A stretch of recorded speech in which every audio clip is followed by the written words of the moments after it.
Graça e paz.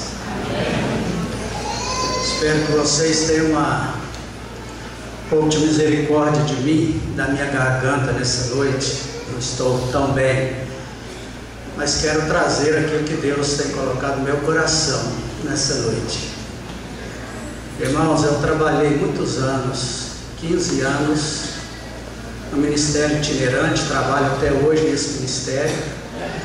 Eu tenho viajado para vários lugares do Brasil e do mundo, tentando mobilizar a igreja para o envolvimento missionário. Isso a nível local, regional, nacional e transmundial também. Então, meu trabalho é um trabalho de despertamento e conscientização de igrejas para o envolvimento missionário. Mas nos últimos 5 anos, Deus me convocou para o ministério com lideranças. Hoje eu trabalho com pastores e com missionários feridos. Pessoas que vêm aqui para perto de Anápolis. Nós temos aqui a 3 quilômetros do posto Presidente, nós temos uma chácara onde a gente recebe pastores e missionários para tratamento à base de pastoreio e psicoterapia. Então, nossos pastores são psicólogos, teólogos e missiólogos. E a gente entende que eles precisam ter esses 3 tipos de especialidade para fazer esse trabalho, para poder alcançar o coração missionário. Nós somos missionários também. Uma das exigências do ministério é que a pessoa que vai para lá para prestar serviço aos servos do Senhor, que eles sejam missionários também, sejam voluntários. É o nosso trabalho. Eu queria desafiar essa igreja aqui da Assembleia de Deus para que estivesse orando pelo nosso ministério, Ministério Oásis. As pessoas que vão para lá são pessoas, às vezes, com transtornos emocionais, né? Pessoas com esgotamento, pessoas com problemas conjugais e tantos outros transtornos emocionais.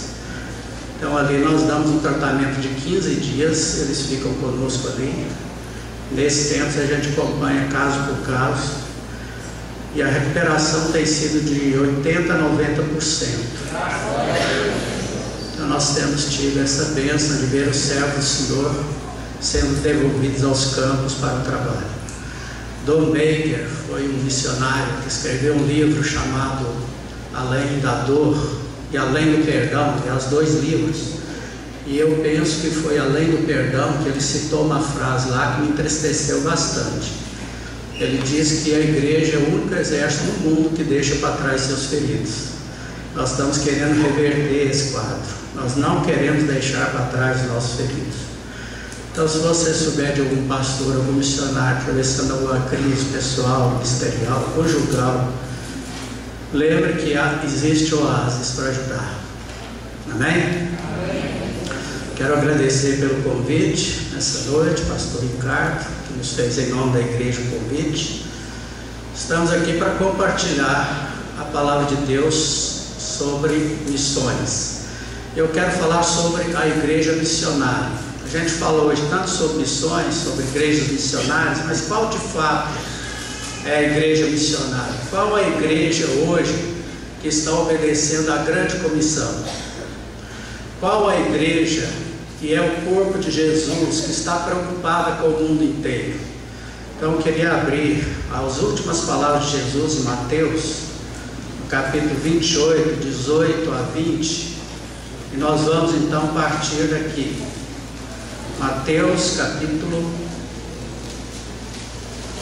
28, 18 a 20. Se não for pedir muito, eu quero pedir que os irmãos coloquem mais uma vez em pé, nós vamos ler.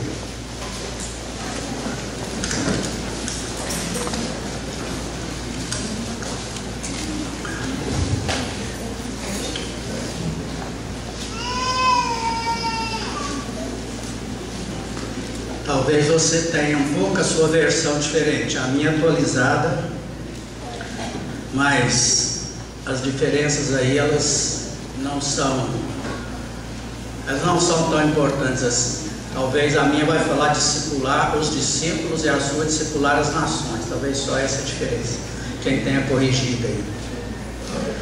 Jesus, aproximando-se, falou-lhes dizendo: Toda autoridade me foi dada no céu e na terra. Ide, portanto, fazei discípulos de todas as nações, batizando-os em nome do Pai, do Filho e do Espírito Santo, ensinando-os a guardar todas as coisas que eu vos tenho ordenado. E eis que estou convosco todos os dias até a consumação dos séculos. Amém.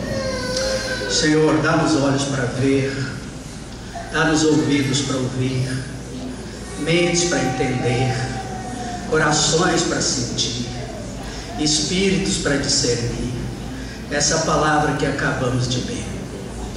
Senhor, nós te adoramos como nosso Deus, nosso Pai. Nós te bendizemos porque tu enviaste o Salvador, aquele que veio em carne para destruir as obras do diabo.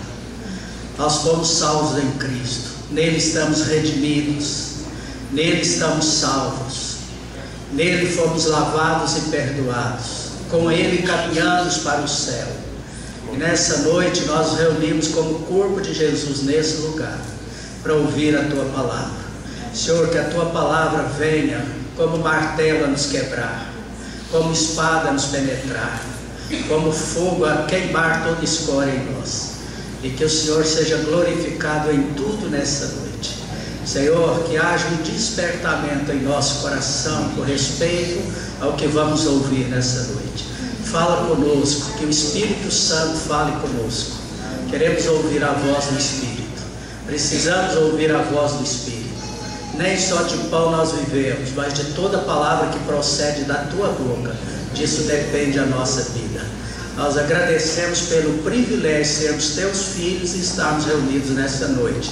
Nós oramos agora pedindo a cobertura do sangue também sobre nós, em nome de Jesus.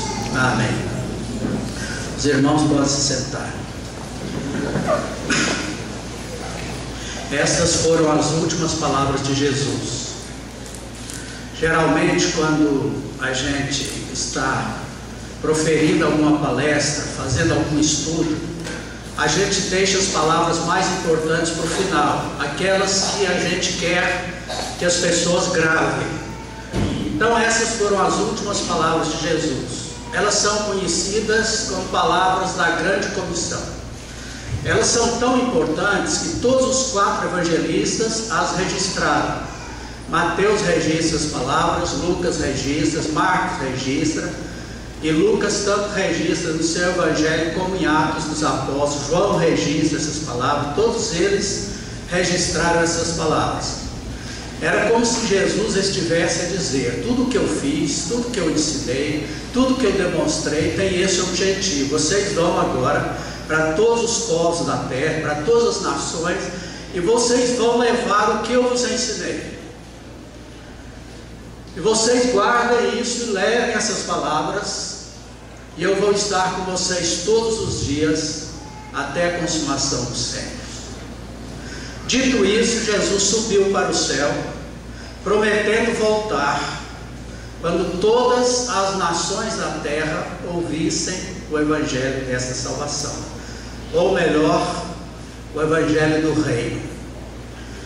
Então, nessas palavras aqui, nós temos uma declaração proferida por Jesus, nós temos uma ordem dada por Jesus, nós temos um campo de trabalho mostrado por Jesus, nós temos um modelo de serviço fornecido por Jesus, e nós temos uma promessa garantida por Jesus. E aqui entra a pergunta: quais as características de uma igreja missionária? Qual é a igreja missionária? A igreja missionária, no meu entender, biblicamente, é a igreja que crê na declaração de Jesus. Porque se a igreja crer, o fato dela crer leva a igreja a obedecer. Então, qual é a declaração de Jesus? Toda autoridade me foi dada no céu e na terra. Isso significa dizer que todos os recursos de autoridade e de poder já estão disponíveis no céu e na terra para missões serem concretizadas. Então Então todos os recursos já estão disponíveis, tanto de autoridade como de poder. Porque Jesus disse que as portas do inferno, elas não vão prevalecer, as portas do inferno não vão prevalecer contra a igreja. Numa melhor tradução, mais fiel, diz assim: as portas do inferno não deterão o avanço da igreja. Sabe por quê? Porque toda autoridade Jesus já tem no céu e na terra. Ele tem autoridade sobre anjos, sobre demônios, sobre homens. E essa palavra vai ser levada a todos os cantos da terra. E Jesus diz: quando o evangelho do reino for pregado a todas as nações, então virá o fim. Isso significa que todos os povos, nações, reinos, línguas, culturas vão ouvir o evangelho, no sentido de dar uma resposta ou sim ou não ao sacrifício de Cristo. Então nessa declaração está envolvido o Filho de Deus. Jesus veio para realizar essa obra missionária. Ele foi o primeiro missionário no Novo Testamento. Jesus veio, os anjos eleitos estão envolvidos na obra missionária. Lá em Hebreus, no capítulo 14, diz que os anjos são espíritos ministradores àqueles que hão de herdar a salvação. Aliás, os anjos não podem pregar, mas eles guerreiam contra os anjos decaídos para que o evangelho seja feito. Por isso que as portas do inferno não deterão o avanço da igreja, porque os anjos estão nessa luta contra demônios para que o evangelho vá. Embora os anjos não podem pregar o evangelho, mas eles assessoram a igreja, eles estão a serviço dos que ministram na salvação, ou seja, os anjos estão a serviço da igreja. O Espírito Santo, a terceira pessoa da Trindade, ele veio para fazer missões. E a gente vê o primeiro grande ajuntamento missionário em Jerusalém, quando o Espírito Santo veio e as pessoas saíram para as suas terras para comunicar o evangelho. O Espírito Santo está aqui nessa noite para derramar os dons ministeriais, espirituais, capacitando os santos para ministrar o evangelho. E ele está lá fora preparando os incrédulos para receber o evangelho, porque o Espírito Santo, ele vai convencer a pessoa do seu pecado, da sua injustiça e do juízo final. Então o Espírito Santo, ele convence o homem do seu pecado. Então nós temos nessa declaração recursos do céu. Nós temos o nome de Jesus, e ele mandou ir em seu nome. Ele não mandou ir em nome da Assembleia de Deus, nem no nome da Presbiteriana, nem no nome dos Batistas. Ele mandou ir em nome dele. E em nome de Jesus os joelhos vão se dobrar, as línguas vão confessar, no céu, na terra e debaixo da terra, que o nome dele é o Senhor. E ele é o Senhor. Isso está acontecendo. Isso está acontecendo. Agora, quais são os recursos da terra? São os pés daqueles que vão, os joelhos daqueles que oram, as mãos daqueles que contribuem, coisas que já foram faladas aqui. Os recursos financeiros que vão ser levantados hoje são recursos da terra. Também Jesus diz que toda autoridade ela já recebeu para isso. Então a igreja tem o dinheiro de Jesus para fazer toda a obra de evangelização na terra. Então na terra nós temos recursos de vocações para ir. Tem muitos jovens atravessando fronteiras, adolescentes sendo chamados, crianças, Deus impactando os chamados para atravessar as fronteiras geográficas e culturais. Então há muitas vocações. O Senhor está levantando pessoas para ir. Vocações de oração, aqueles que não têm mais condições físicas de pisar num campo missionário distante, Deus está levantando para orar. E enquanto aqueles vão, mais jovens, insistir com homens a respeito de Jesus Cristo, outros estão insistindo com Jesus Cristo a respeito de homens. Uns vão pregar, outros vão ficar diante do Senhor. E a obra está sendo feita. Por isso Jesus também olhou para os discípulos, convocando-os a orar, para que o Senhor mande trabalhadores para a seara. A seara continua grande, os trabalhadores são poucos. Então são recursos da terra, locações para ir, recursos de oração, recursos financeiros, são os recursos. Então a igreja missionária, queridos, é aquela igreja que crê na declaração. Isso significa que é uma igreja que se preocupa com o envio, é a igreja que ora por envio, é a igreja que envia. A igreja que está envolvida com envio, está envolvida com manutenção nesse envio, está envolvida com intercessão para esse envio e comunicação com esse envio. Então é uma igreja em comunhão para a dispersão, uma igreja que está aqui dentro, mas também está lá fora, para ganhar os perdidos. É uma igreja que aqui fica, mas é uma igreja que vai também. Essa é a igreja que crê na declaração. Logo após a declaração, Jesus dá uma ordem. Qual é a ordem? Ide fazer discípulos, ou discipular nações. Isso não vem em forma de solicitação, isso é mandamento. É uma questão de obediência ou não. Jesus não está pedindo à sua igreja que vá. Ele está ordenando que a igreja o faça, que ela vá. E de fazer discípulos de todas as nações. A igreja, às vezes, tem uma tendência à acomodação, a viver demais em comunhão. E às vezes esquece essa outra parte, essa outra dimensão da sua dispersão. A igreja é chamada para crer em Jesus e ir por Jesus. Pela fé ela vem a Jesus, por obediência ela vai por Jesus. A igreja é eleita para crer e para obedecer, para ficar, mas também para ir. Sempre nós vamos ter gente ficando, mas precisamos de gente indo também, para que a igreja alcance toda a terra. Isso é uma ordem, é um mandamento. E logo Jesus proferir esse mandamento, ele mostrou o mundo, todas as nações. Por isso, nós não temos o direito de evangelizar somente Anápolis ou Goiás ou o Brasil. Nosso campo é o mundo. Nós temos que ter olhos de águia, temos que levantar os nossos olhos para ver os campos branquejando para sempre. A igreja deve ser uma igreja que fale muitas línguas, que vá a vários povos. Se cada igreja tivesse essa característica de uma igreja missionária que crê no envio e obedece à ordem de Jesus, provavelmente nós já não estaríamos aqui mais, já estaríamos no céu glorificando o Senhor eternamente. Até os apóstolos, Paulo mesmo esperava a evangelização do mundo ainda na sua época. Ele pensava que a Espanha talvez fosse os confins da terra, e ele queria ir até lá para ver Jesus voltar.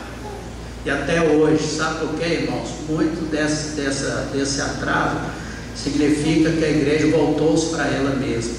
A igreja é um fim, é um meio para atingir um fim, mas quando ela atinge um fim nela mesma, ela atrasa a obra missionária. Nós não fomos chamados para ficarmos somente crendo e usufruir todos os confortos da vida cristã. Nós fomos chamados para glorificar Jesus anunciando ao mundo. Eu costumo dizer que a igreja começa missionária. Toda igreja que começa, ela é uma igreja missionária. Pode ir lá que as pessoas estão querendo anunciar Jesus, mas com o tempo a igreja vai se tornando mercenária. No início, ela vive para o gasto, depois quer viver do lucro. Tem poucas igrejas que têm orçamento para a obra missionária, eles gastam tudo com eles mesmos. Por isso que Jesus diz à igreja de Éfeso que tinha contra ela que ela abandonou o primeiro amor. E a comprovação disso é porque ela tinha abandonado primeiras obras que eram missões. Então a igreja não pode esquecer que ela é uma igreja chamada para crer naquilo que Jesus está dizendo, do céu e da terra. Ela é chamada para obedecer o mandamento. E ela é chamada para ver o mundo e ir ao mundo.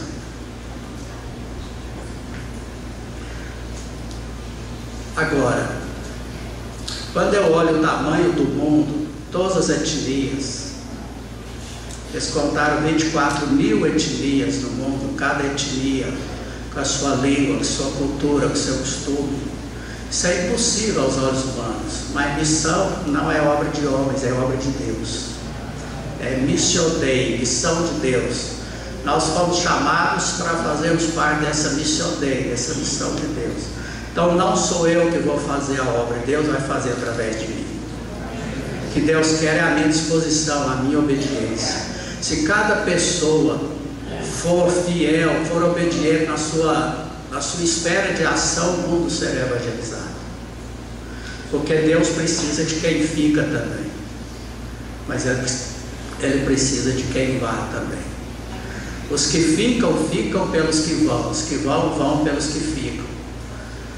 Os que ficam não podem pregar onde os que foram estão. Os que foram não podem pregar onde esses aqui ficaram. Então, eles vão fazer lá e nós vamos fazer aqui. Mas a igreja não tem o direito de reter na igreja quem Deus levantou para ir. E nem empurrar para o campo quem Deus não levantou para ir. E aí Jesus fornece um modelo de serviço. Qual é? Algo que está desaparecendo no século XXI, o discipulado. Jesus treinou discípulos para fazer discípulos. O discípulo tem 3 marcas: é aquele que obedece, é aquele que segue, aquele que renuncia. Esses são os discípulos.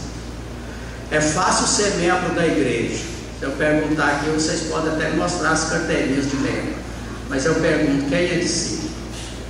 Quando Jesus quis descobrir os discípulos, o que Jesus fez?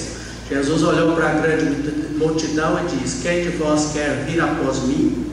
Negue-se a si mesmo, tome sua cruz, siga-me. Quem quiser ganhar o mundo vai perder, mas quem perder o mundo por causa de mim, do Evangelho, vai ganhar. E quem não renunciar tudo quanto tem, não pode ser meu discípulo. Você pode ter o carrão do ano, a casa bonita, mas tem que renunciar a isso para ser discípulo. Sem empréstimo, é por um tempo só. Então o Senhor nos chamou para sermos discípulos.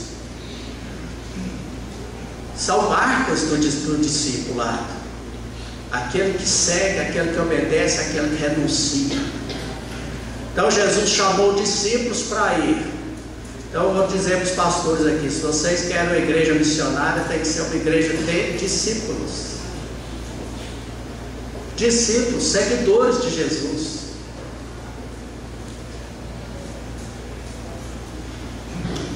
Quando você olha o ministério de Jesus, Jesus deu 3 voltas entre Judéia e Galiléia, indo para Jerusalém e voltando a Galiléia. 3 voltas.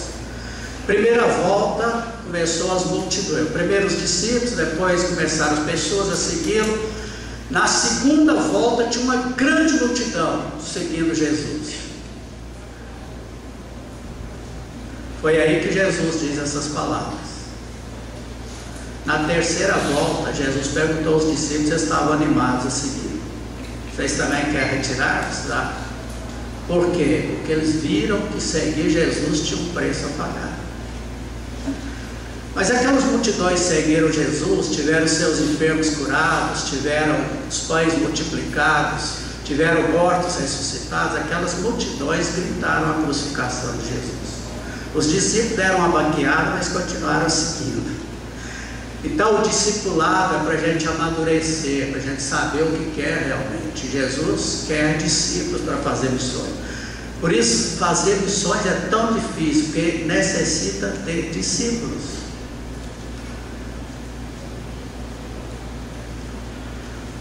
E por fim Jesus fez uma promessa. Qual é a promessa?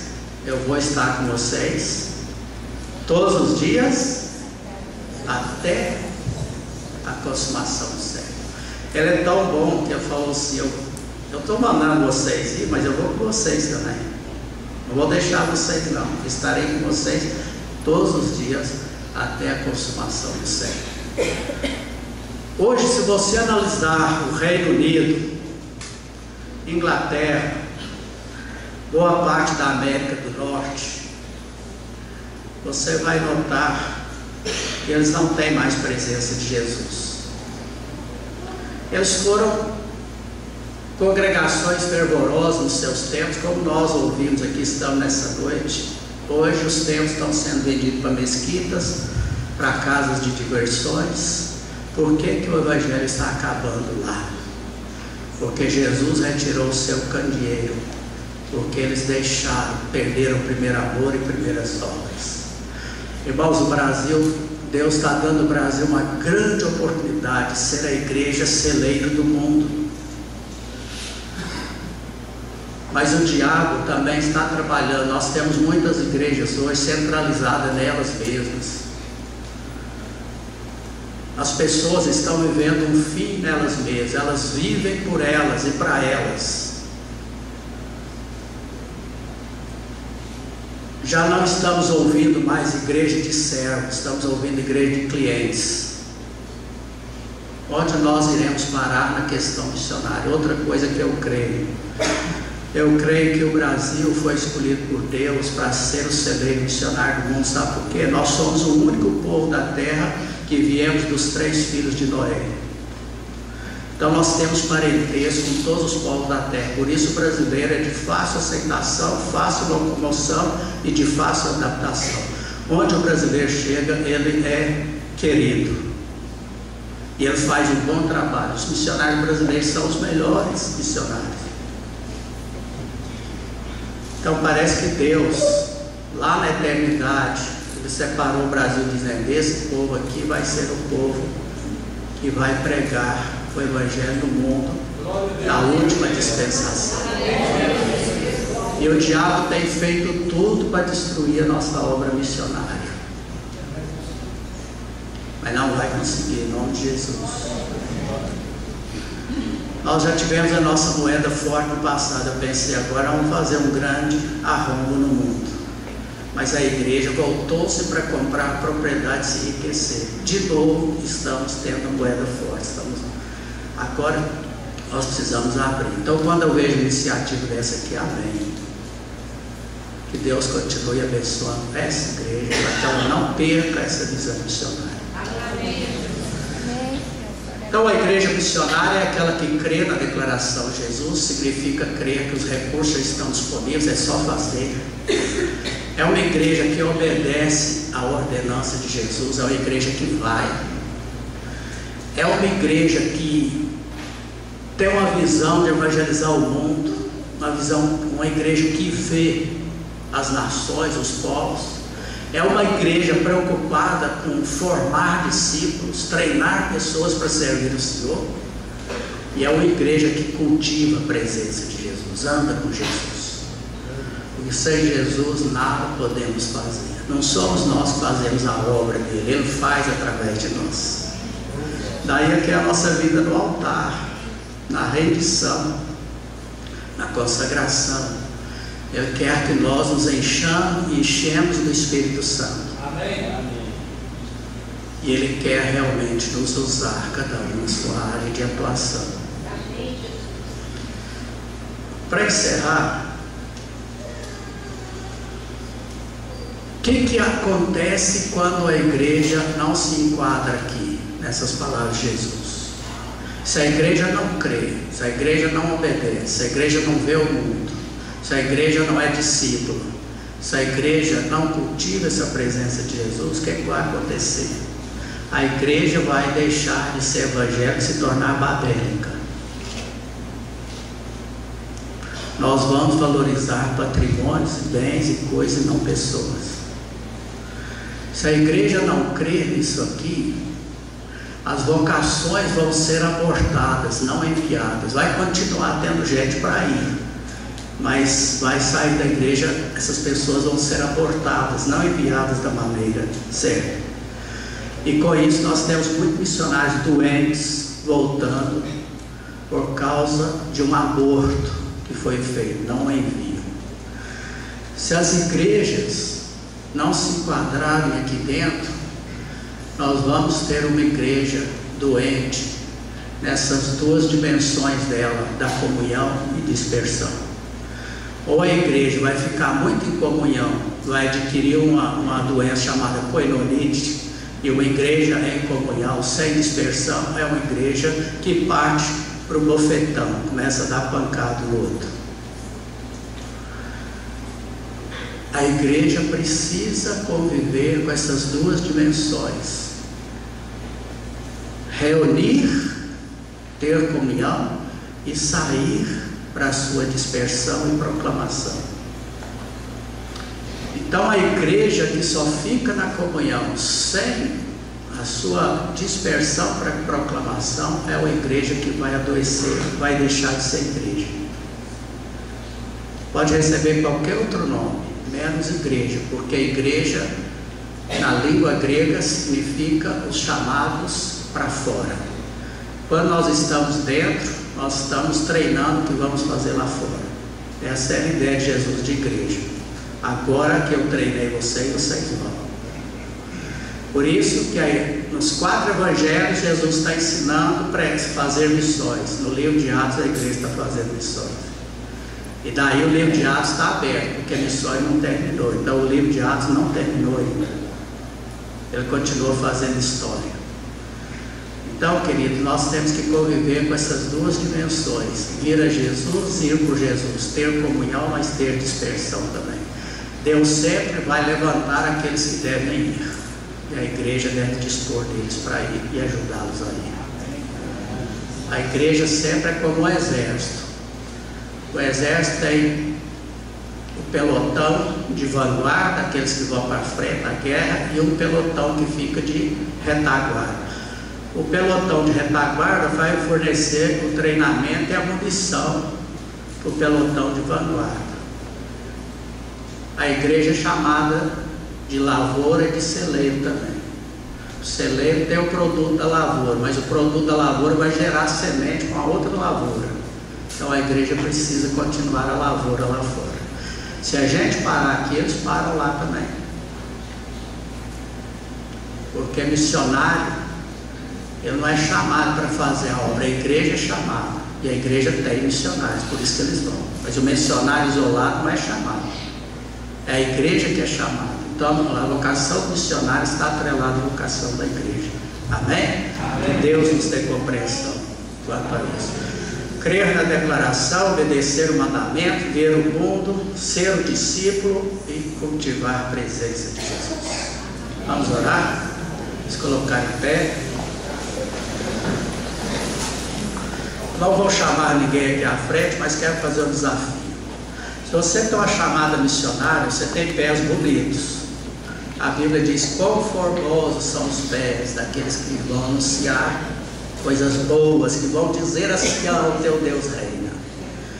Se você tem um chamado missionário, seus pés são muito formosos, bonitos, e Deus vai usar seus pés para caminhar em favor dessa obra. Se você tem um chamado para intercessão, você é uma pessoa que ora, Deus tem um chamado para você orar por povos, por nações, por missionários. Então você tem uma obra com seus joelhos para fazer. Se você ganha algum dinheiro com as suas mãos, você tem uma obrigação também de lançar para o reino de Deus, para que o reino de Deus vá além do dízimo, faça alguma oferta, faça uma oferta mensal, voluntária, uma oferta alçada, para que alguém vá levar o evangelho. Eu vou orar agora pelos seus pés, seus joelhos, suas mãos, tá? Se você tem boca, aproveita as oportunidades onde Deus te deu a oportunidade. Não precisa forçar a barra, só fala: Senhor, eu me levanto hoje de manhã, eu quero ter a boca de Jesus, quero ter os olhos de Jesus, meu coração de Jesus, quero ter os pés de Jesus. E onde você andar, então Deus, o Espírito Santo vai te guiar. Amém? Fique preocupado se tem um dom de evangelista ou não. Nem todos têm, mas todos são responsáveis pela obra. Vamos orar? Pai, eu quero te louvar por esses que estão agora dispondo seus pés para caminhar. Senhor, abençoa esses pés, para que sejam pés diligentes, para que caminham, e que as travas, Senhor, sejam tiradas, as muralhas sejam derrubadas, para que esses pés continuem a caminhar. Pai, que esses pés sejam livres para dizer ao povo que o Senhor é o Deus que reina. Senhor, se tem chamados missionários aqui, pessoas para ir para o trabalho missionário, prepara o tempo, a hora, prepara onde eles devem se preparar e consagra esses pés ao Senhor. Pai, eu quero orar pelos joelhos, pelas pessoas que têm dobrado os seus joelhos para clamar ao Senhor, pelo teu reino, para o avanço do teu reino no mundo. Ó Deus, esteja abençoando esses joelhos para que não cessem, que sejam irmãos e irmãs que subam à torre de vigia e que vigiem até tu dirás. Eles não deem descanso ao Senhor e não se descansem até que Jerusalém seja posta por objeto de louvor entre as nações. Senhor, eu quero orar pelas mãos que estão aqui se dispor. Abençoe essas mãos para que sejam generosas em repartir, sejam bem-aventuradas em dar e repartir, e que o Senhor também possa repreender o devorador, para que essas mãos possam receber em abundância e também repartir em abundância. Deus, abençoa os nossos lares, todos os nossos lares, para que sejam lares de justiça, para que proclamem a palavra do Senhor a tempo e fora de tempo. Ajuda-nos a sermos missionários também aqui nessa terra, que sejamos missionários em Anápolis, mas que sejamos missionários em Goiás, no Brasil, que sejamos missionários nas tribos indígenas, que sejamos missionários entre as searas muçulmanas, que sejamos missionários entre as ilhas do Pacífico, em todos os povos da terra. Ajuda-nos a sermos missionários, dá-nos uma visão, Senhor, para vermos os povos da terra. Nós oramos e te louvamos. Eu quero pedir que essa igreja, desse lugar, seja uma igreja verdadeiramente missionária, uma igreja, Senhor, que possa crer na declaração, uma igreja que possa obedecer o mandamento, uma igreja que possa ver o mundo, uma igreja que possa ser modelo de serviço e uma igreja que cultive a presença do Senhor. Em nome de Jesus nós oramos. Amém. Muito obrigado. Gostaria que você estendesse sua mão para cá. Nós vamos abençoar a vida do pastor Coy e do Ministério Oasis também. Esse homem tem recebido missionários feridos, pessoas que estão no campo, às vezes até pessoas doentes, né, pastor? Fisicamente, psicologicamente também. Então nós precisamos abençoar a vida dele, a família dele, e que a graça do Senhor e a proteção do Senhor esteja repousando sobre ele. Amém? Senhor Deus e Pai, nós queremos te louvar e te agradecer. Muito obrigado pela vida do pastor Coy, um homem que o Senhor levantou nessa terra para ser um proclamador, um dissimulador, para proclamar e despertar as pessoas a fazer a grande comissão que foi dada por ti. O Senhor levantou ele também para cuidar. E eu quero pedir que o Senhor esteja levantando pessoas para estar abençoando a vida desse homem. Levante mantenedores para esta obra, Pai. Meu Deus, levanta pessoas que possam abençoar financeiramente, em nome de Jesus. Senhor, pessoas que possam dobrar os seus joelhos e interceder por esse ministério que o Senhor tem dado a este homem, a esta casa e a esta família. Nós o abençoamos em nome de Jesus. Que o Senhor esteja usando ele a cada dia mais para a glória do teu nome. Nós te agradecemos.